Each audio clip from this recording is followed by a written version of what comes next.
Good morning, dear student. This is Vijender Sharma from village Berthal. And in our previous video, we have already learnt about some question of NCERT book of chapter 13, magnetic effect of electric current. And today we shall learn some other question of NCERT book which is shown here. So without wasting our time, let us start now. प्यारे बच्चों, आज हम NCERT book के कुछ और question करेंगे। पिछली video में भी पहले हम question first, second and third को पढ़ चुके हैं। उसके अलावा जो एनसीईआरटी बुक में क्वेश्चन दिए गए हैं, आज उन्हीं के बारे में पढ़ेंगे। कुछ एक्स्ट्रा क्वेश्चन और अलग से दिए गए हैं। तो बिना टाइम वेस्ट करते हुए चलिए स्टार्ट करते हैं। जो हमारा पहला प्रश्न है, फर्स्ट क्वेश्चन है, consider a circular loop of wire lying in the plane of table, या फिर पेपर भी कह सकते हो आप। कोई सर्कुलर लूप मान लेते हैं वायर से बने हुआ जो लाई करता है in the plane of table. मान लीजिए आपके पास ये कोई टेबल है, यहां पर इसके ऊपर आपने कोई सर्कुलर कॉइल रख दी है।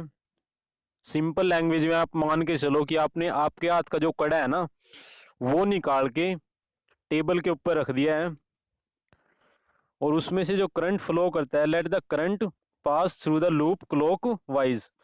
और जो ये लूप है, इसके अंदर जो करंट फ्लो करेगा, इस लूप के अंदर जो करंट फ्लो करेगा वो क्लॉक वाइज डायरेक्शन में फ्लो करेगा, ऐसे फ्लो करेगा। ओके डियर स्टूडेंट, जैसे घड़ी की सुइयां चलती हैं। Apply the right hand rule, आपको अप्लाई करना है right hand rule to find the direction of magnetic field inside and outside the loop. आपको राइट हैंड रूल जो पिछली वीडियो में बताया गया था वो अप्लाई करना है। क्या बताने के लिए? लूप के अंदर जो मैग्नेटिक फील्ड होती है उसकी direction inside the loop and outside the loop, वो डायरेक्शन कौन सी होती है वो ही आपको बतानी है राइट हैंड रूल का यूज करके। ओके डियर स्टूडेंट,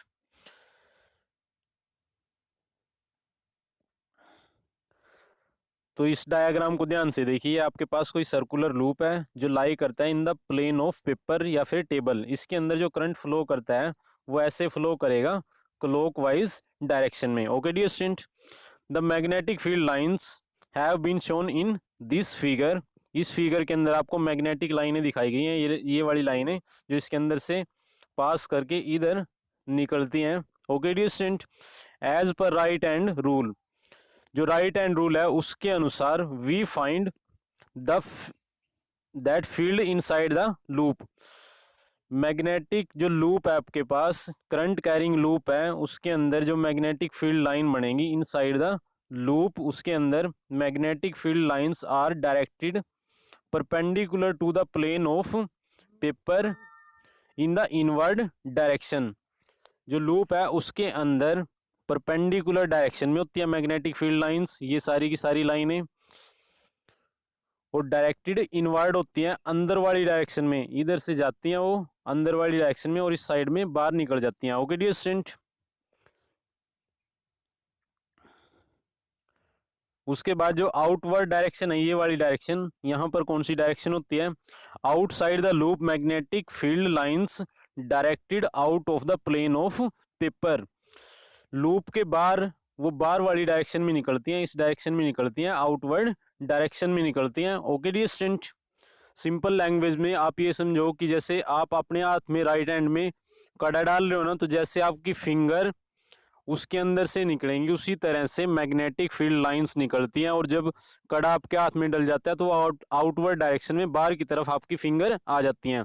तो वैसे ही इसके अंदर मैग्नेटिक फील्ड लाइनें हैं। ओके डियर स्टूडेंट, अगर इस लूप के अंदर करंट आपके पास चलता है क्लॉकवाइज डायरेक्शन में, तब ये डायरेक्शन होती है मैग्नेटिक फील्ड लाइन की। ओके डियर स्टूडेंट, उसके बाद जो नेक्स्ट क्वेश्चन है, इस तरह के क्वेश्चन पेपर में एक एक नंबर के पूछे जाते हैं, 1 मार्क्स क्वेश्चन होते हैं सारे के सारे, MCQ भी बना के पूछ सकते हैं इनको। तो जो सेकंड क्वेश्चन है उसमें आपसे क्या पूछा गया है? The magnetic field in a given region is uniform. किसी भी रीजन के अंदर मैग्नेटिक फील्ड वो मान के चल रहा है यूनिफॉर्म। आपको ड्रा करना है, draw a diagram to represent it.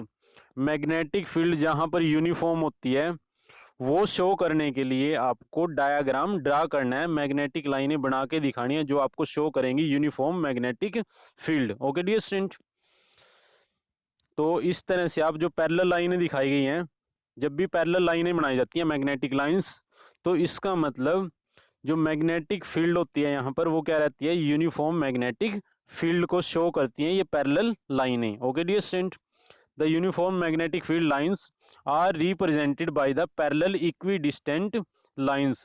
तो जो यूनिफॉर्म मैग्नेटिक फील्ड होती है उनको रिप्रेजेंट करने के लिए आप पैरेलल लाइनें खींच सकते हो इस तरह की, और इक्वी डिस्टेंट होती है, इनके बीच में इक्वल गैप होता है सभी लाइनों के बीच में। ओके डियर स्टूडेंट, तो इस तरह से जब भी आप मैग्नेटिक लाइनों को ड्रा करते हो इसका मतलब जो आपके पास मैग्नेटिक फील्ड है वो किस तरह की है, यूनिफॉर्म मैग्नेटिक फील्ड है। ओके डियर स्टूडेंट, उसके बाद जो नेक्स्ट क्वेश्चन है, थर्ड क्वेश्चन, उसमें आपसे क्या पूछा गया है, चूज द करेक्ट ऑप्शन। आपको करेक्ट ऑप्शन चूज करना है। The magnetic field inside a long straight solenoid carrying current. जो लॉन्ग स्ट्रेट सोलेनॉइड होता है उसके अंदर जो मैग्नेटिक फील्ड होती है, और उस सोलेनॉइड में से जब करंट चलता है तो उसके अंदर जो मैग्नेटिक फील्ड बनती है उसी के बारे में बताना है आपको, कि वो जीरो रहती है या फिर डिक्रीज हो जाती है as we move towards the its end, या फिर वो इंक्रीज हो जाती है as we move towards its end, या फिर उसकी वैल्यू सेम रहती है, is same at all points. Okay dear student, तो वीडियो आप देख सकते हो, जो मेरी पिछली वीडियो थी उसमें थ्योरेटिकल पार्ट में आपको सोलेनॉइड के बारे में बताया गया। जो इस तरह की कॉइल होती है उसी को ही बोलते हैं सोलेनॉइड।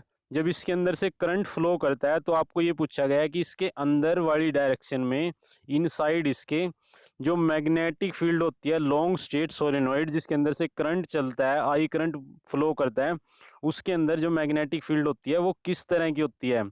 तो आप आंसर क्या लिखोगे पेपर में, the magnetic field inside a long straight solenoid carrying current is the same at all point. ऐसा कोई भी सोलेनॉइड, लॉन्ग स्ट्रेट सोलेनॉइड जिसके अंदर से करंट चलता है, यहाँ से उसके अंदर से करंट मूव करता है, तो उसके अंदर हर एक पॉइंट के ऊपर जो मैग्नेटिक फील्ड होती है वो क्या रहती है, सेम रहती है। ओके डियर स्टूडेंट, उसके बाद जो नेक्स्ट क्वेश्चन है, which of the following property of a proton can change while it move freely in a magnetic field.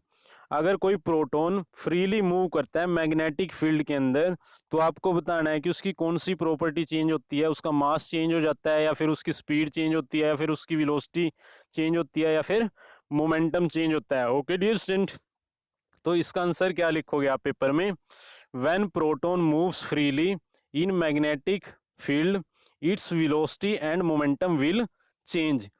जब कोई भी प्रोटॉन मैग्नेटिक फील्ड के अंदर मूव करता है तो एक तो उसकी वेलोसिटी चेंज होती है, और वेलोसिटी चेंज होने से उसका मोमेंटम भी चेंज हो जाता है, क्योंकि मोमेंटम का फार्मूला क्या होता है, मास इनटू वेलोसिटी। अगर वेलोसिटी चेंज होती है तो उसकी वजह से उसका लीनियर मोमेंटम या फिर एंगुलर मोमेंटम भी चेंज हो जाता है। Okay dear student,